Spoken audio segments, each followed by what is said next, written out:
What if the truth about someone's entire legacy, about the children they claim as their own, wasn't written in love or history, but in ink that had been tampered with? What if, deep inside a private estate, the most sacred records of life, birth certificates and medical files, weren't what they appeared to be? That's the story we're diving into today, and I'll warn you right now, it doesn't end where you think it does. Because once the first folder was opened, the line between rumor and revelation started to blur in a way no one could ignore. The story doesn't start with the children. It starts with the weight of secrecy. Imagine the gates of a sprawling California estate.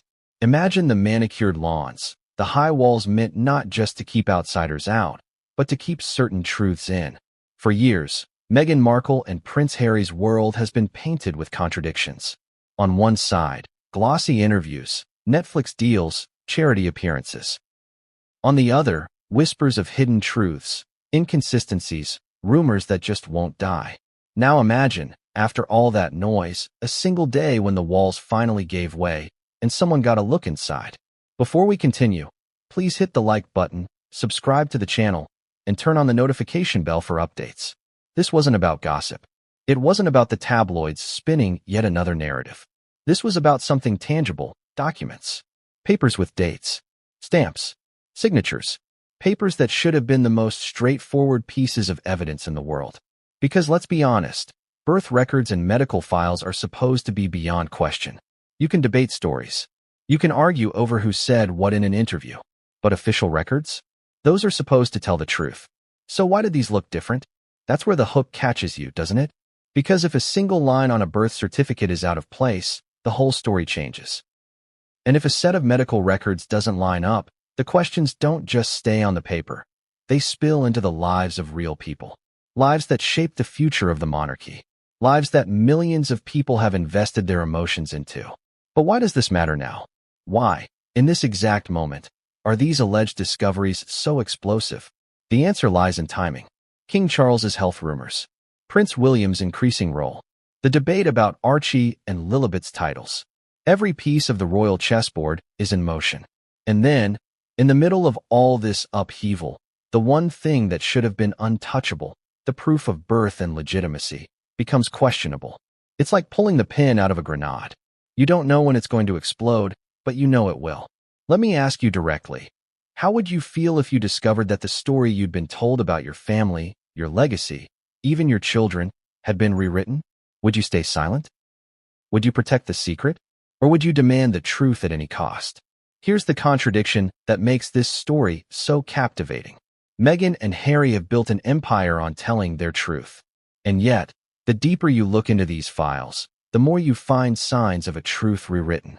Doesn't it feel almost poetic in a twisted way? A couple who sought to free themselves from palace lies, now allegedly tangled in their own web of altered facts. Let's slow down here. Picture the scene of that discovery. A quiet room, dimly lit, shelves lined with files. Most of them mundane, receipts, contracts, charity notes. But then one locked cabinet, tucked away, holding folders that seemed too carefully hidden. Inside those folders, names we all know. Meghan, Archie, Lilibet. Documents that should have been simple, but weren't. Think about the emotional punch of that moment. It wasn't just about the records themselves. It was about what they represented. The idea that somewhere, someone had felt the need to go back and change the story on paper. That decision alone raises 1,000 questions. Who did it? Why? And most importantly, what were they trying to hide? Here's a surprising twist. The first record wasn't even about Archie or Lilibet. It was about Meghan. A medical file with dates that didn't match public stories. Hospital visits that were supposedly private but never lined up with official hospital logs. Imagine stumbling across something like that. It's like pulling a single thread from a sweater. You know it's going to unravel more than you bargained for. And that's the irony of all this. For years, critics said the rumors about surrogacy, forged certificates, and hidden truths were nothing but conspiracy theories. But when you're staring at papers that look altered, stamped incorrectly, or filled with contradictions, you can't just shrug it off anymore. The introduction has to do something bigger than just set the stage. It has to light the fuse. And here, the fuse is the slow realization that what was found in that estate could call into question not only Meghan's credibility, but the legitimacy of her children's royal status. That's not just scandalous. That's seismic. Think about the stakes. The monarchy has always hinged on legitimacy, on who is born into the line. It's not just about love stories or headlines. It's about lineage, heritage, blood. So if the records tied to Archie and Lilibet can't withstand scrutiny, what happens next? Does it throw the line of succession into chaos? Does it erode public trust in the royal family even further? Or does it finally crack open a truth that's been sealed away for years? I'll leave you with this before we dive deeper. The first folder they opened wasn't the most shocking. It was just the beginning. Because once that door was unlocked, once those pages were flipped, every new discovery made the last one look tame. And the most shocking of all, that wasn't revealed until they hit a file marked with Archie's name. But what came next would change everything, and no one saw it coming. What does it take to break into the heart of a carefully guarded world? Not physically, though the towering gates and watchful eyes of Montecito would be enough to scare most away. No, the real breakthrough wasn't about steel locks or alarm systems. It was about persistence, about daring to look where no one else was allowed. And it was in that pursuit of answers, hidden behind manicured hedges and whispers of privacy, that the story of Meghan Markle's private estate truly began. From the outside, the estate looks almost untouchable. Vast lawns that roll out like a green carpet. A Spanish-style mansion sitting in quiet luxury, its terracotta roof tiles gleaming in the California sun. Every detail designed to scream wealth, stability, safety. But if you've ever studied castles and fortresses of history, you know one thing. The grander the walls, the darker the secrets often buried inside them. And here, that truth was about to manifest in a way that would shake people to their core. It wasn't just another property. This was the couple's sanctuary, their palace away from the palace. A place where Harry and Meghan could control the narrative, control the access, control the story. But the problem with control is that it's never perfect. Gaps always appear. Sometimes through carelessness, sometimes through arrogance, and sometimes through the simple truth that paper trails, no matter how carefully hidden, have a way of resurfacing. Picture this: a quiet day, the estate unusually still, staff reduced, visitors gone. Someone, whether by chance or careful intent, found themselves in a wing of the property that was rarely disturbed. A door that normally remained locked, ajar. A study that looked ordinary at first glance, mahogany desk, bookshelves, framed family photos. But tucked into the far corner, a locked cabinet, its key still resting in the drawer. Doesn't that feel too convenient? Almost as if fate, or folly, wanted the truth to come out. Because once that key turned and the cabinet creaked open, the carefully built illusion of order began to crumble. Inside, rows of files. Some mundane, bank statements, charity documents, press contracts. Nothing unusual there. But mixed in, a handful of folders labeled not with vague legal codes, not with project names, but with personal identifiers. Names: Meghan, Archie, Lilibet. Files that had no business being in a casual office cabinet. Files that, if ordinary, would have been stored properly in hospital archives or government record offices. But here they were, in a private estate, hidden away. Ask yourself, why would anyone store official birth or medical records in a private safe rather than in the official system where they belong? Was it simply a matter of privacy? Or was it about control? Control over what the world could see and what it never would. Now here's where it gets chilling. The first file they reached for wasn't the one with Archie's name. It wasn't even Lilibet's. It was a thin folder marked with Meghan's initials. Inside, copies of medical records from years past. But something was wrong. The hospital letterheads didn't line up. Dates of visits didn't match up with Meghan's public engagements at the time. And there were gaps, large, suspicious gaps, where files should have existed but didn't. Think about the irony. For years, Meghan has spoken about controlling her narrative, protecting her truth. Yet these records hinted at something else entirely, a story that didn't line up, a puzzle with missing pieces. And those missing pieces? They weren't just oversight. They looked deliberate. The person holding the file could feel it in their hands, the weight of the contradiction. Imagine flipping through page after page, expecting routine documentation, only to find inconsistencies staring back at you. It's the kind of discovery that makes your stomach drop, because you know you're standing at the edge of something far bigger than a simple clerical error. But that was just the surface, because tucked inside the same folder was a smaller envelope. Sealed. Handwritten. The kind of envelope you don't just misplace in an office drawer. And when it was opened, it contained something no one expected, a list of names. Doctors. Lawyers. A handful of initials. No explanation. Just names. Was this a contact list for legitimate medical professionals? Or was it something darker?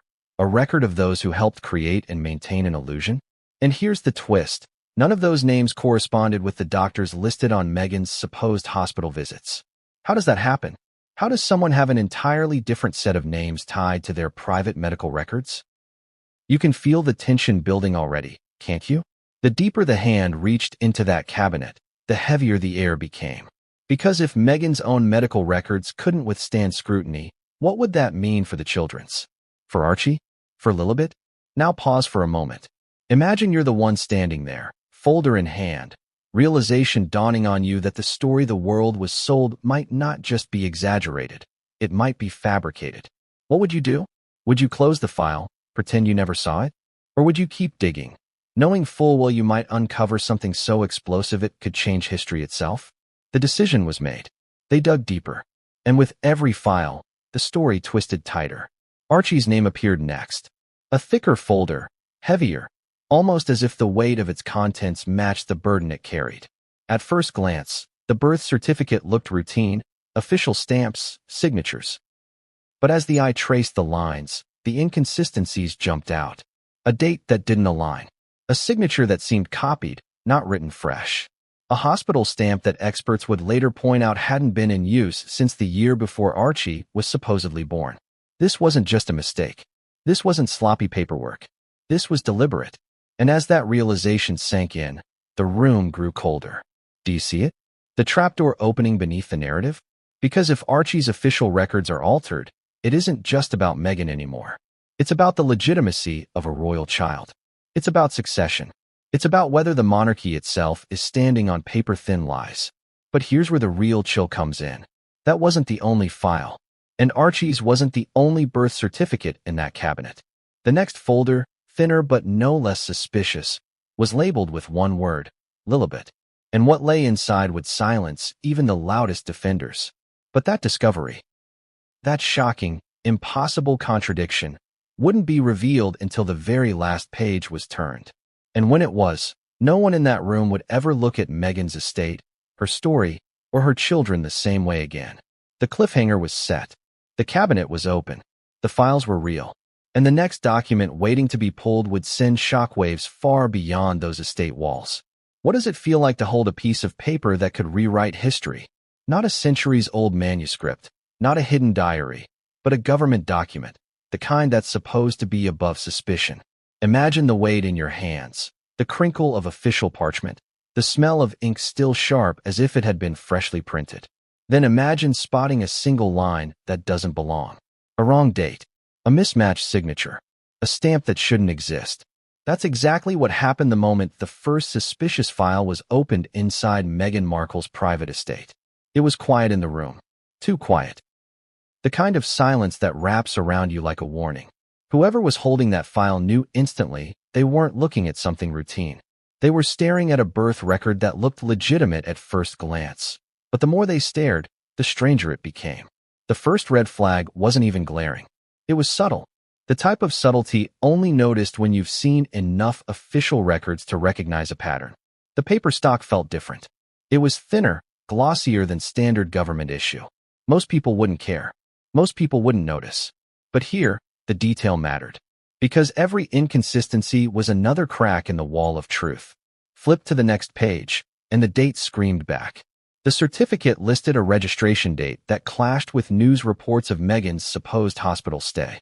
If Meghan was in one place giving birth on one date, how could the official registry mark a completely different timeline?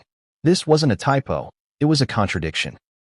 And contradictions are dangerous when you're talking about royal lineage.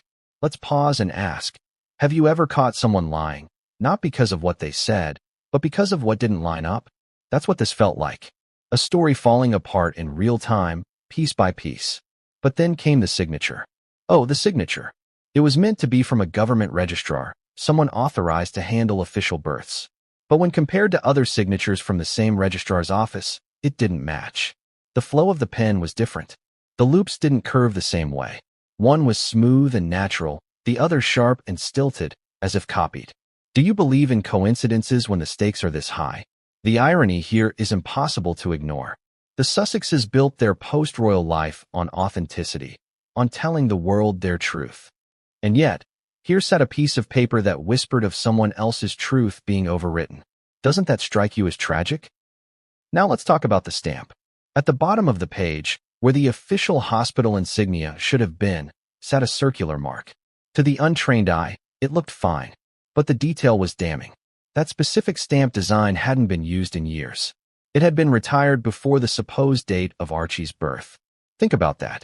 A stamp from the past somehow, making its way onto a record of the present. How does that happen unless the document was created or altered after the fact? And here's where the emotions rise. Imagine being the person who first laid eyes on that detail. Your breath catches. Your heart pounds. You know instantly that you're no longer dealing with sloppy paperwork. You're looking at a forgery connected to a royal child, whose very place in the line of succession depends on that piece of paper. But here's the cruel twist. For every detail that screamed fake, there were others that looked immaculate. Perfect fonts, perfect formatting, perfect placement of text, almost too perfect, as if someone had studied real documents so carefully they could replicate them flawlessly, except for those tiny, telltale mistakes. The contradiction is what makes it terrifying. On one hand, a document convincing enough to fool the public. On the other, flaws so obvious that anyone digging deeper would see the cracks. Was it arrogance? Or was it desperation? Now, let's make it personal. Imagine if your child's very identity, who they were, where they were born, was questioned because of a suspicious record. How would you defend them? Would you come clean and admit what really happened? Or would you double down, insisting that everything was genuine, no matter what the evidence suggested? The file didn't stop at the certificate. It contained supporting documents, letters from supposed medical professionals, notes about Meghan's condition during her pregnancy. And yet, once again, the details betrayed the story. One letterhead bore the name of a doctor who, according to public records, had retired years before Archie's birth. Another note referenced a hospital ward that didn't exist in the building during the date listed. You can feel the layers piling up, can't you? One inconsistency could be explained. Two could be brushed off. But by the time you reach 3, 4, 5 glaring issues, the odds of coincidence collapse. You're no longer looking at mistakes. You're staring at intent. This is where the storytelling becomes almost cinematic. The room growing darker as the truth emerges. Each page turned like a drumbeat, pounding louder, revealing more than the last. The person flipping through those papers probably felt like an archaeologist digging up artifacts from a buried civilization. Except these weren't relics of the past. They were lies from the present, crafted to reshape the future. And here's where it gets cruelly ironic. Meghan and Harry's defenders have always said, leave the children out of it. And in many ways, that's right. Children should be shielded from scandal. But what if the children are the scandal? What if their very existence in the official record is tied to forged documents? Then the question isn't whether the children should be left out. It's whether the truth about them can ever be hidden at all. Let me ask you directly. If you were in that room, staring at those contradictions, would you speak out? Would you risk being silenced, attacked, discredited? Or would you walk away, carrying the burden of a secret too heavy to bear? And here's where the real twist comes in. That first suspicious file wasn't even the worst of it, because behind it sat more folders, each one heavier, each one darker, each one filled with documents that made the last look like child's play. The first file raised suspicion. The second confirmed a pattern.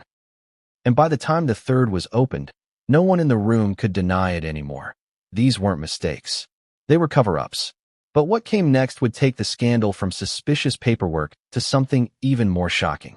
Because the next folder didn't just question Meghan's story, it challenged whether Archie ever belonged in the royal record at all. Have you ever stumbled upon something so strange, so blatantly out of place, that it makes you question everything you thought you knew? That's exactly what happened when the next folder was pulled from the cabinet. If the first file was alarming, This one was damning. Because inside wasn't just Archie's suspicious paperwork, it was Meghan's own medical records. And the moment those pages were spread out across the desk, the story shifted from questionable to scandalous. Why would Meghan's private medical records be tucked alongside her children's birth files? At first glance, it looked like an attempt to build a consistent paper trail. But the problem with creating a narrative is that one wrong detail can bring the whole house down. And this folder? It wasn't just wrong. It was riddled with contradictions. The first thing that stood out was the timeline. According to these documents, Meghan was under regular medical supervision during her pregnancies, with notes logged at specific hospitals. But the dates didn't line up with her very public appearances. There were days when she was photographed at events, glowing, smiling, shaking hands. Yet the records claim she was confined to bed rest at a private facility. How can both be true? Either the documents lied, or the public image did. Which one would you believe? Let's pause here and ask the question that's probably already racing through your mind. Why would anyone go to the trouble of forging their own medical records? Privacy? Control? Or something more sinister, like fabricating an entire pregnancy narrative to support a story that never truly happened? The contradictions only deepened with every page. One letter was supposedly from an obstetrician at Portland Hospital in London, the same hospital once linked to royal births. But here's the catch. The doctor listed had left the hospital 2 years before Meghan's supposed admission. That's not an oversight. That's fabrication. And the irony of it? Meghan and Harry had made a public point of saying they wanted their births to be private, away from palace influence. Yet here was a document tying her back to a hospital where she had never even set foot, at least not officially. Then came the notes, handwritten, supposedly from midwives. But the handwriting didn't match across the documents. 2 different styles, supposedly from the same individual. Slanted cursive on one page, sharp block letters on another. Have you ever seen a professional switch handwriting styles in official records? It doesn't happen. Unless, of course, 2 different people were fabricating those notes at different times, never bothering to make them consistent. And then, this was the chilling part, a gap. A large, glaring gap. Months of missing documentation. No checkups. No prenatal scans. Nothing. According to the papers, Meghan went from an early-stage pregnancy straight to a late-term labor note, with no medical trail in between. That's not just unusual, it's medically impossible. Every pregnancy, especially a high-profile one, leaves a thick file of appointments, scans, prescriptions. But here, the middle was missing, like a book with its chapters ripped out. Ask yourself, what would be easier to forge, a single note of labor or months of consistent medical documentation? The answer is obvious, and it raises an even darker question. If Meghan's pregnancy records were incomplete, what really happened during those missing months? Now, let's step into the emotional irony. Meghan has often spoken about the pain of her pregnancies. She's shared stories of struggling, of facing challenges, of craving privacy. Yet here sat a file suggesting that those struggles might not have even happened. Or, worse, that the story was crafted to serve a narrative of resilience that didn't exist in reality. How does that make you feel? Betrayed? Angry? Confused? But the story gets heavier. Buried in the back of the folder was something unexpected, a consent form. Not a birth-related consent form, a surrogacy-related one. The wording was vague, carefully crafted, but it referenced third-party involvement and non-disclosure clauses. What was this doing inside Meghan's supposed medical file? Who had signed it? And why did the signatures look smudged, almost deliberately obscured? It's one thing to question the legitimacy of a document. It's another to find evidence pointing towards surrogacy, hidden in plain sight.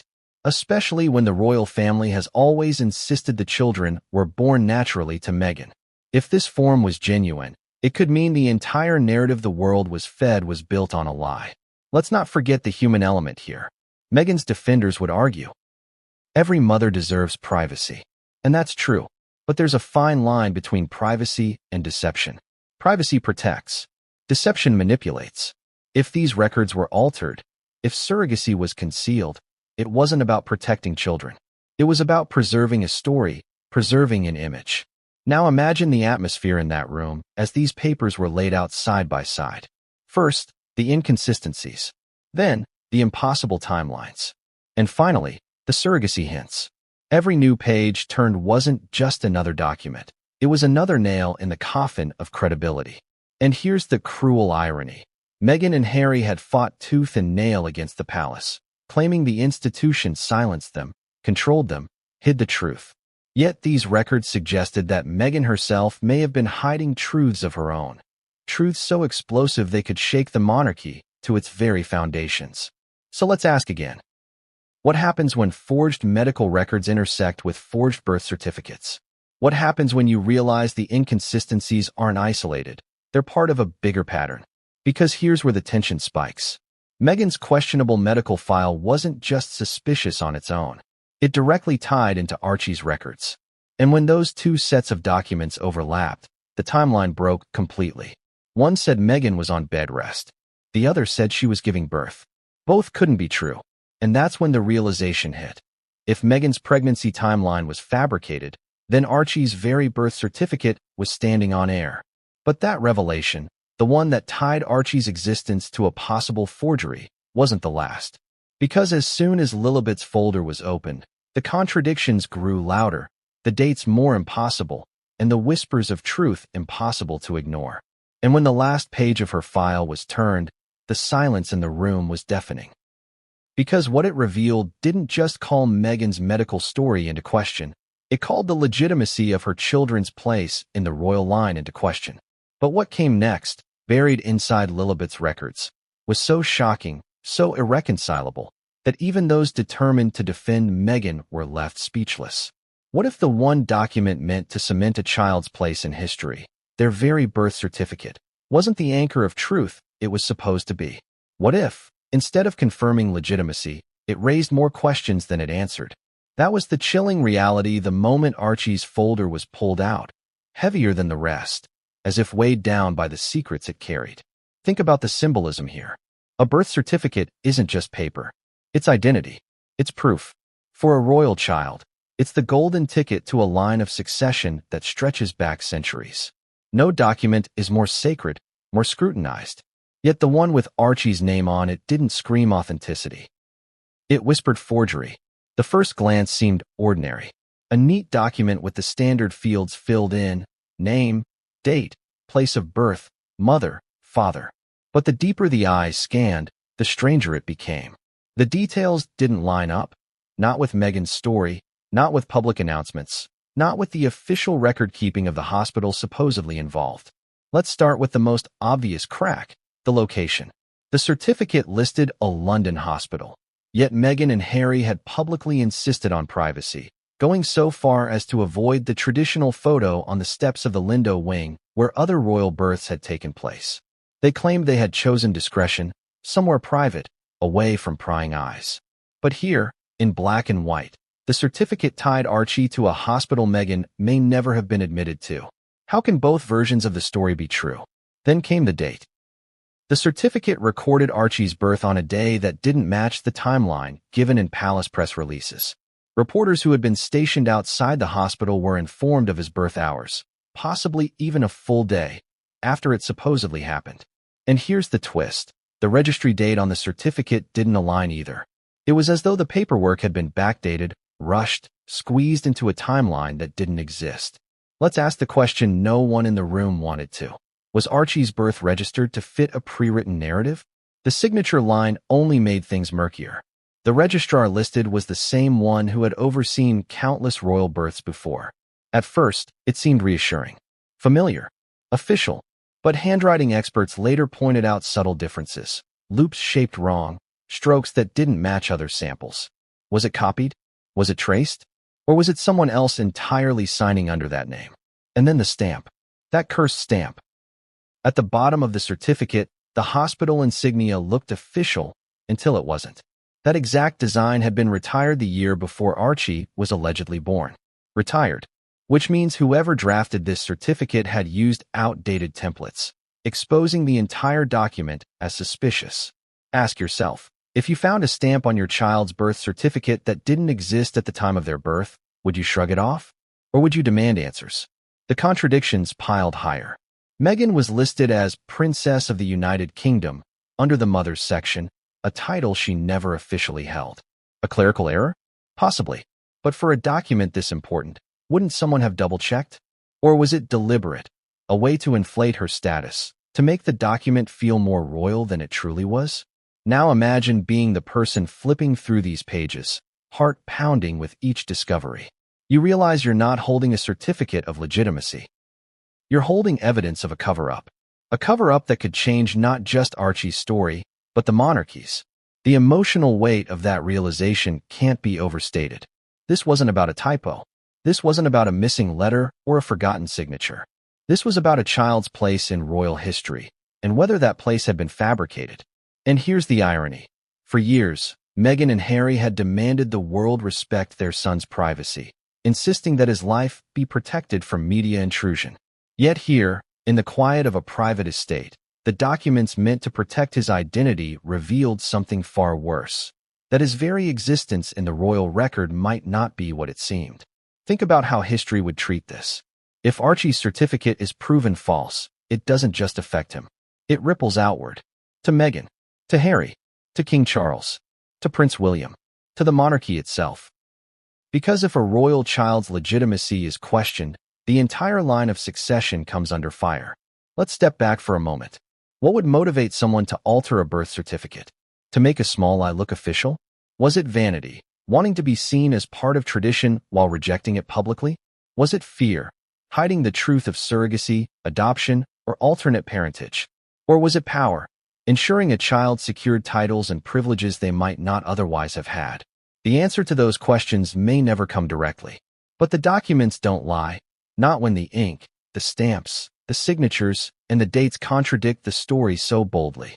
And here's where the story takes its cruelest turn. If Archie's certificate was questionable, what about Lilibet's?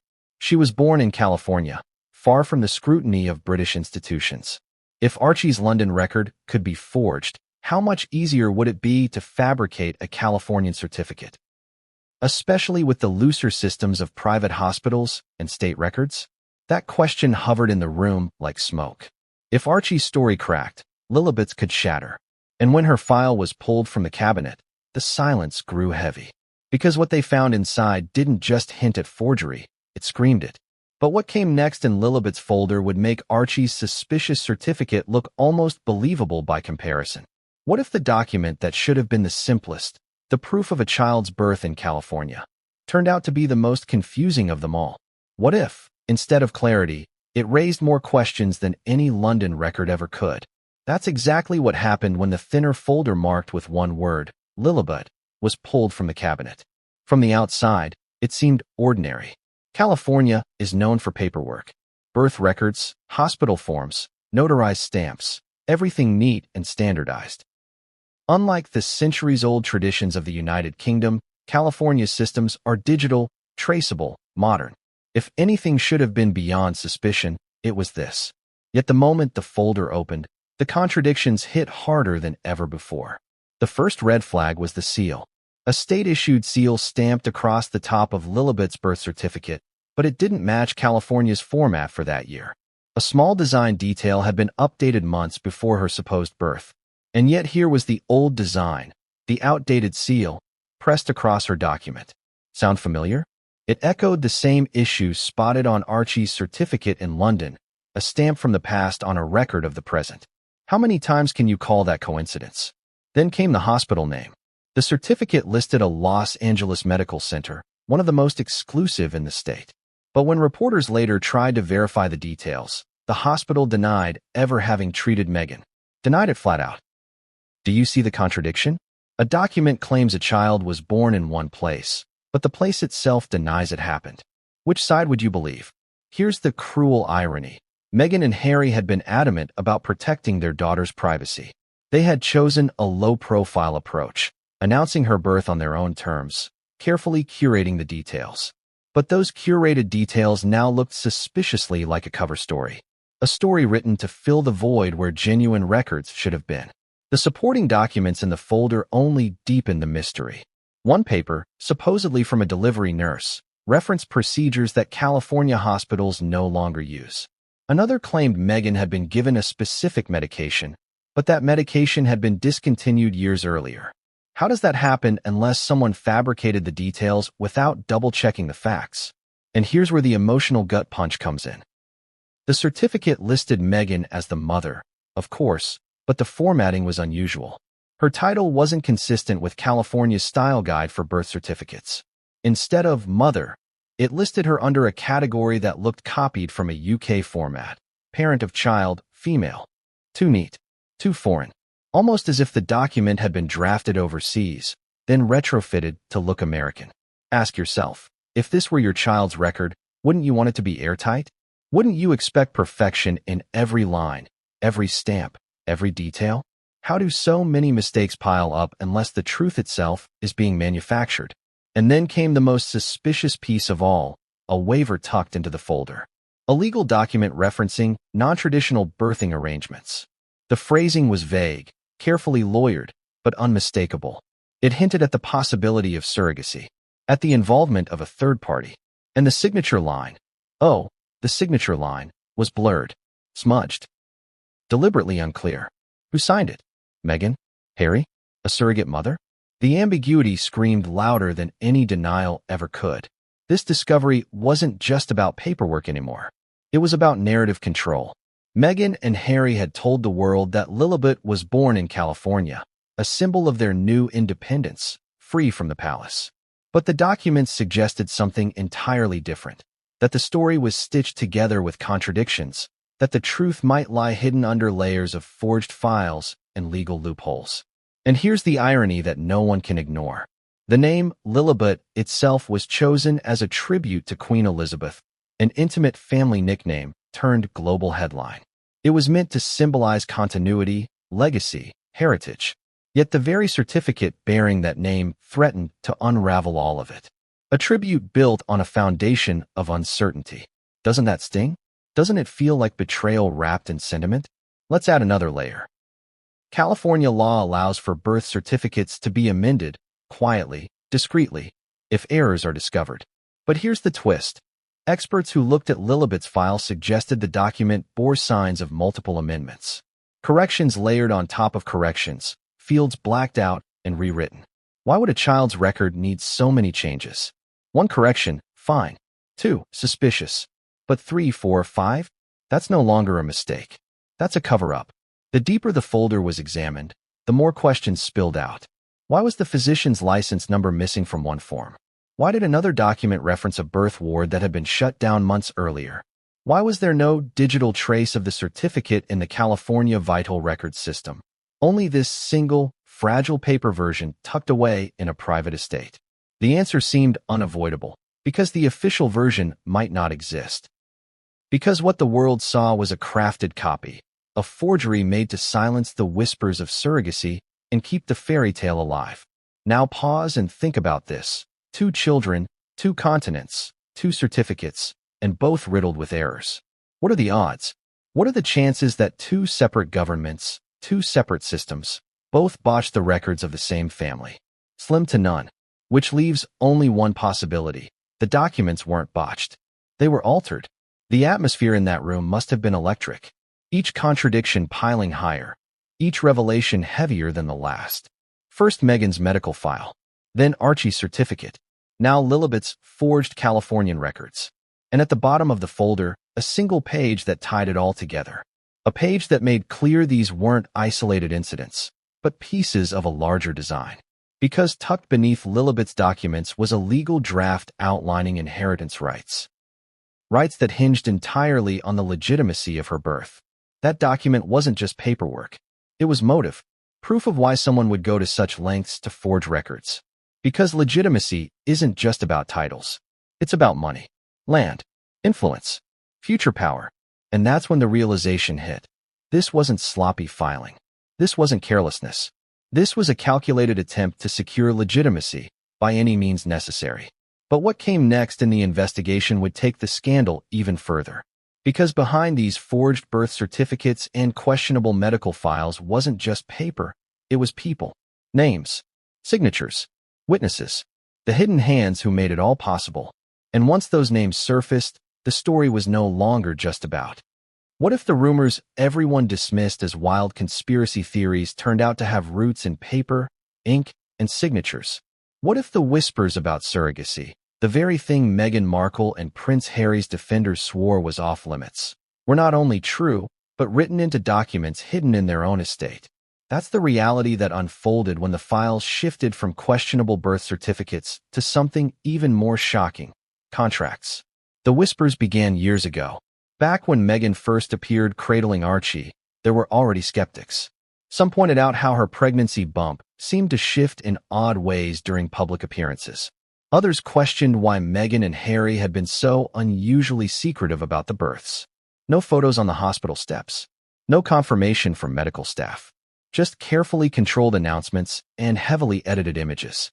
Critics raised the word no royal wanted attached to their lineage: surrogacy. At the time, defenders scoffed. They called it cruel. They called it sexist. They said Meghan was being targeted because she was different. And perhaps some of that was true. But here, inside the estate, inside a folder that should never have existed, were documents that reignited those whispers with terrifying clarity. The first clue wasn't direct. It was buried in legal jargon. A contract titled Third-Party Medical Agreement, referencing non-disclosure obligations, compensation schedules, and parental rights transfers. To the untrained eye, it could look like a generic medical contract. But to those who knew what to look for, the term screamed surrogacy. Phrases like intended parents, gestational arrangement, and relinquishment of parental rights don't appear in routine medical paperwork. They appear in one place: surrogacy agreements. Now imagine the chill that ran through the room when those words were read aloud. This wasn't speculation. This wasn't rumor. This was black and white text, spelling out an arrangement that Meghan and Harry had never publicly admitted. And the signatures?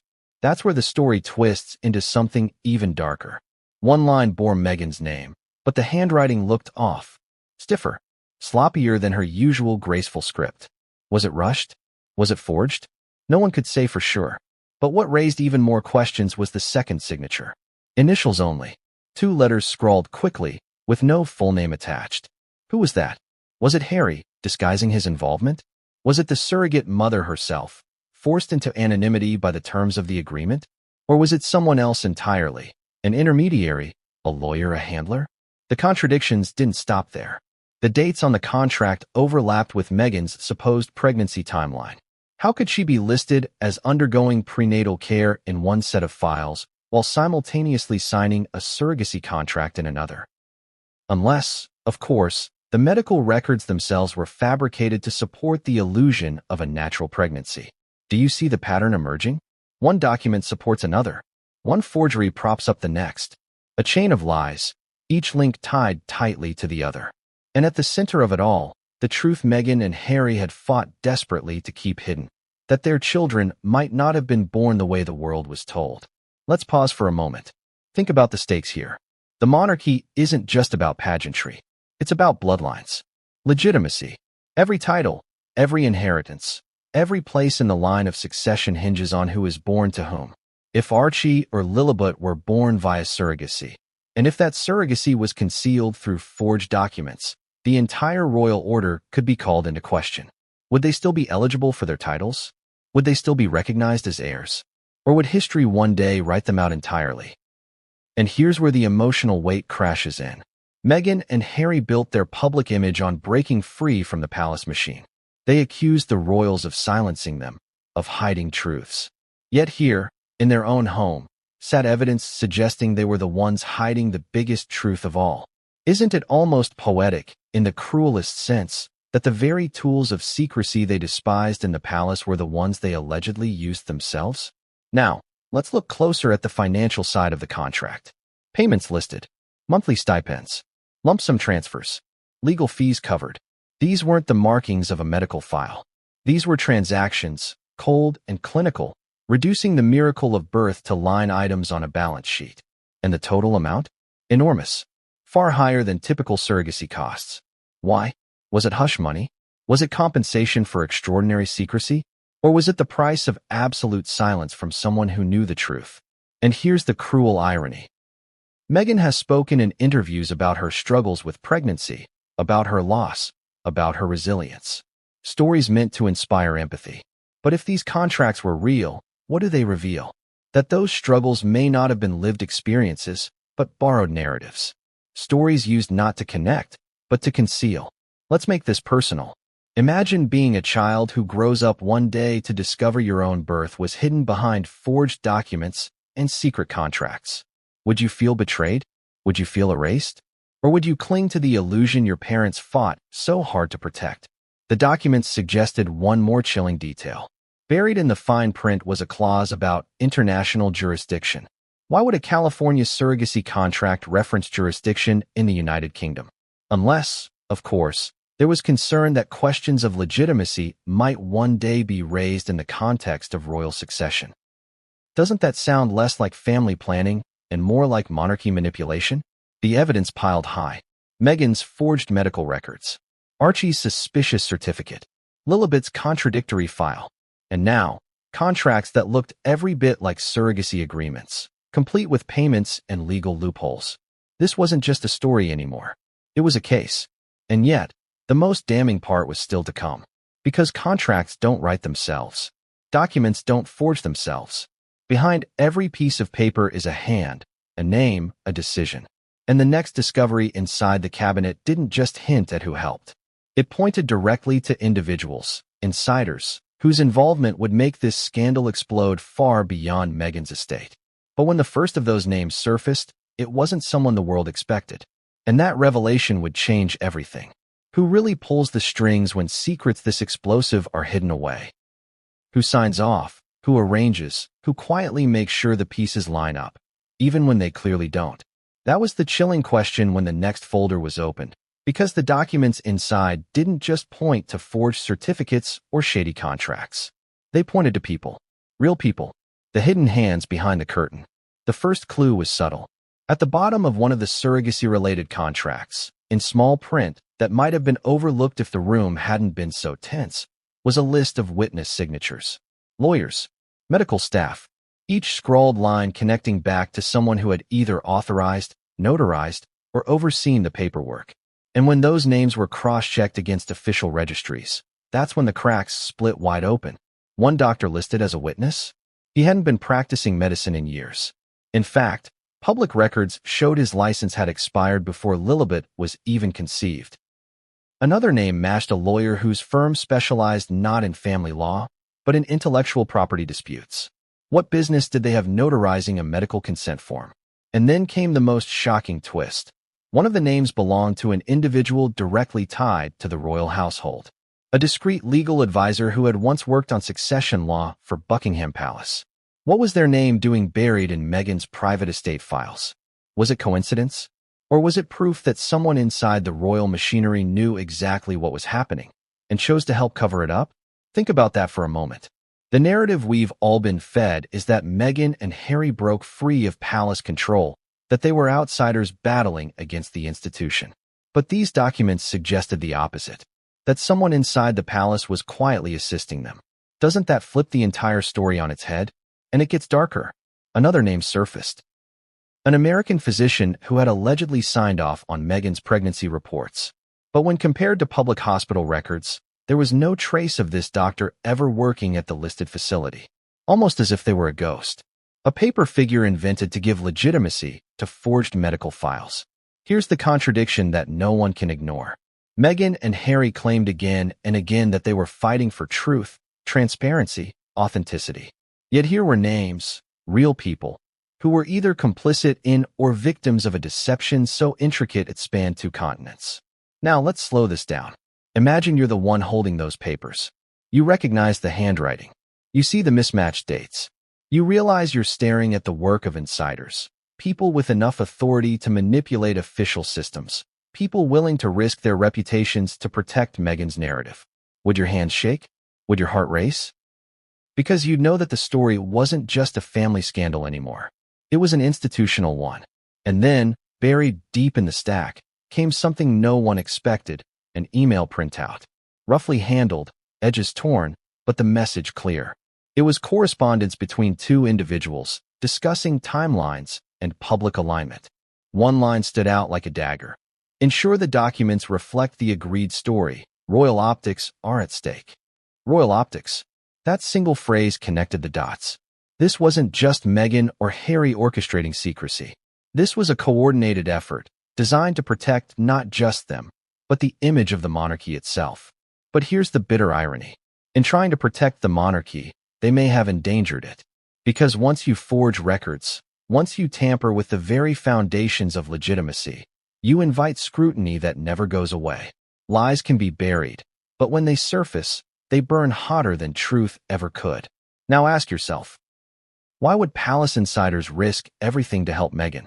Was it out of loyalty, fear, or something more strategic, like ensuring the Sussex children remained recognized so that the line of succession couldn't be thrown into chaos? If Archie and Lilibet were stripped of legitimacy, who would benefit? Who would lose? The answer to that question could shake the royal family to its core. But the documents didn't stop at emails and signatures. One folder contained shredded remnants of what appeared to be draft certificates, practice runs, with names typed, erased, and typed again. Evidence not just of forgery, but of trial and error. Think about that. Someone sat down, tested versions of a birth certificate, and discarded the mistakes until they landed on one they thought would pass. That's not oversight. That's intention. And then came the ultimate gut punch. A sticky note, faded and almost forgotten, attached to one of the discarded drafts. It read simply, "Destroy originals. Keep only agreed versions." The handwriting? Recognizable. Not Meghan's, not Harry's, but someone close enough to know their private affairs. Someone trusted. Someone who had handled official documents before. This is where the story goes from scandalous to sinister. Because it proves that the forgery wasn't the work of a rogue actor. It was a network. Doctors, lawyers, advisors. Some perhaps knowing exactly what they were doing, others maybe just following instructions. But all connected by one goal: to control the narrative, to seal the illusion, to make sure no one could question where Archie and Lilibet came from. But here's the thing about networks. They're only as strong as their weakest link. And one of those names, the least expected, the most trusted, would eventually break. Because when pressed, one insider chose not to stay silent. They revealed details, gave context, confirmed suspicions. And once their testimony surfaced, even Meghan's staunchest defenders were left struggling to explain it away. But what that insider revealed wasn't just shocking, it was explosive. Because it tied the entire cover-up not only to Meghan, but to Harry himself. Have you ever heard the phrase, "The devil is in the details"? That saying couldn't have been more true than in the moment the investigators stumbled upon what looked, at first glance, like the smallest of errors. A circular ink mark at the bottom of a page, just a stamp. Harmless, routine. The kind of thing you see on 1,000 official documents and never think twice about. But this stamp, this single, careless stamp, was the unraveling thread. Because if the forged records found in Meghan Markle's private estate had one fatal flaw, it wasn't the handwriting, it wasn't the signatures, it wasn't even the dates. It was this: a mistake so sloppy, so impossible to explain away, that it shattered any illusion of authenticity. Picture the scene. Papers spread across a desk. The room silent except for the faint hum of an overhead light. The forged certificates, the questionable medical notes, the contracts, heavy revelations, yes. But still, in some twisted way, deniable. A good lawyer could argue those inconsistencies away. Clerical error, digital formatting, amendments. But when the eyes fell on that one page, the defense collapsed instantly. The stamp was supposed to authenticate Archie's birth certificate, a seal of the hospital, proof that the document had passed through official hands. But here's where the stomach-dropping realization came in. The design on the stamp hadn't been in use for years. The hospital had retired that particular seal long before Archie's supposed birth. How does an outdated stamp appear on a document created years later? How does ink from the past bleed into the future? Unless, of course, the certificate wasn't created at the time of the birth. Unless it had been fabricated afterward, using an old template. Let me put it to you directly. If you saw an expired driver's license stamped onto a brand new ID card, would you believe it was genuine? Or would you know, instantly, that someone was playing a game? The irony is almost painful. The Sussexes, with all their resources, all their connections, all their ability to hire the best experts in the world, undone by something as simple as a stamp. A detail no one thought the public would ever notice, a relic of bureaucracy left behind like a fingerprint at a crime scene. And here's where the emotional punch comes in. Think of the people who defended Meghan fiercely against every rumor, every whisper of surrogacy or forgery. They fought with passion, insisting the world was cruel to doubt a mother's story. And yet, here was a single, unarguable detail proving the critics right. Doesn't that sting?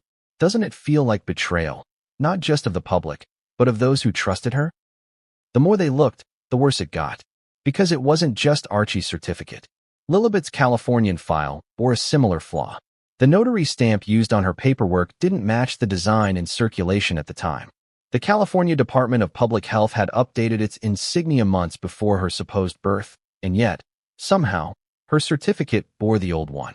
2 children, 2 continents, 2 stamps. Both wrong, both outdated, both screaming the same word, forgery. Now pause for a moment. Ask yourself, how could 2 separate government systems, one in London, one in California, both accidentally make the same mistake on the birth certificates of the same family? Is that believable? Or does it point to a larger, orchestrated deception? And here's the contradiction that makes this so shocking. Forgery is supposed to be invisible. That's the point. If you're going to rewrite history on paper, you cover your tracks. You make it seamless. But here, the mistakes weren't hidden. They were glaring, obvious, sloppy. Almost as if whoever did it thought no one would ever dare to look closely. Or worse, almost as if someone inside wanted the truth to be found. That idea is chilling, isn't it? The possibility that the very people who forged these records may have planted errors intentionally. A time bomb, waiting to explode, ensuring that sooner or later the truth would crawl back into the light. Let's make it personal. Imagine being Archie or Lilibet years from now, discovering that your birth certificate, the paper proof of your existence, wasn't just questioned, but proven false by something as stupid as a stamp. Would you feel like a pawn in a larger game? Would you blame your parents? Or would you blame the hidden hands who left that error behind? Because here's where the story turns from scandal to tragedy. The stamped mistake didn't just call the documents into question. It opened the door to something much darker. The realization that there had been attempts to cover these errors up. Because in the same folder, alongside the faulty certificates, were signs that someone had tried, clumsily, desperately, to destroy the originals. Half-shredded papers, stamps cut out with scissors, pages burned at the edges, as if someone had been caught in the act of destruction and abandoned the effort midway. Proof not only of forgery, but of panic. Proof that someone, somewhere, knew the errors would surface eventually, and tried to erase them before they could. And that's the cruelest irony of all. The cover-up was more incriminating than the forgery itself. If they had done nothing, maybe the whispers would have stayed whispers. But by trying to hide, by trying to burn and shred and cut, they proved the world right. So here's the cliffhanger. If the stamped mistake revealed the truth, and the shredded papers revealed the panic, what was left behind when those shredded strips were pieced back together? What story emerged from the ashes of destroyed evidence? Because when the fragments were reassembled, they didn't just confirm forgery. They revealed something no one was prepared to see. A date. A single date that broke the timeline completely. And that date didn't just question Meghan's story. It threatened to rewrite the entire royal line. What do people do when the truth starts slipping through their fingers? Do they face it? Or do they scramble, desperate, to bury it deeper? That's the question that hung heavy over Meghan Markle's estate when the next discovery was made. Because if the forged records were shocking, the attempts to destroy them were even worse. And those attempts revealed something far more sinister. Not just deception, but fear. The signs of a cover-up were everywhere. The first clue was the cabinet itself. At the bottom of one drawer, beneath the intact files, were scraps. Torn papers. Shredded strips that hadn't been fully disposed of. Some pages were half-burned, edges curling black. The smell of smoke still faint as if someone had panicked and abandoned the task. Others had been sliced with scissors, jagged lines leaving behind fragments of words, certificate, authorization, parental rights. Enough to hint at what had been erased, but not enough to destroy it entirely.